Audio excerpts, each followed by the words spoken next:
hurdles in your life. So can you share any experience about that and how you overcome from that? एक अनुभव मला सांगावासा वाटेल की दुसरी हाफ आयर्नमॅन करताना मी म्हणलं तसं सायकल सोबत घेऊन जायची असते आपल्याला. तर यामध्ये सायकल पॅक करून मी तिथं नेली आणि तिथं मी म्हणलं तसं आपल्याला स्वतःहून ती काढून त्या बॉक्समधून तुम्हाला असेंबल करावी लागते. तर यामध्ये तिथे गेल्यानंतर सायकल असेंबल केली आणि चालवताना गेअरचं आपण जे शिफ्टिंग करतो ते व्यवस्थित होत नव्हतं. तर मग काही समजेना. तर मग कळलं की एक एक पार्ट असतो तो थोडासा वाकला होता. तर मग तिथं मेकॅनिककडे घेऊन गेलो सायकल.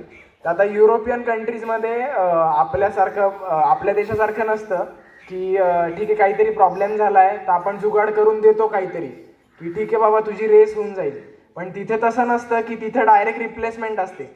तर मग अशा वेळेस हे जे स्ट्रेस असतो तुम्हाला एक एक टेन्शन असतं की आता ठीक आहे यार आता ते पूर्ण पार्ट बदलावं लागेल. मग रेसच्या दिवशी मी डायरेक्ट सायकल चालवणार. मग परत त्या दिवशी काही प्रॉब्लेम आला तर मग या स्ट्रेससोबत तुम्हाला कुठेतरी डील करावं लागतं रेसच्या दिवशी. या व्यतिरिक्त सायकल चालवताना तुम्हाला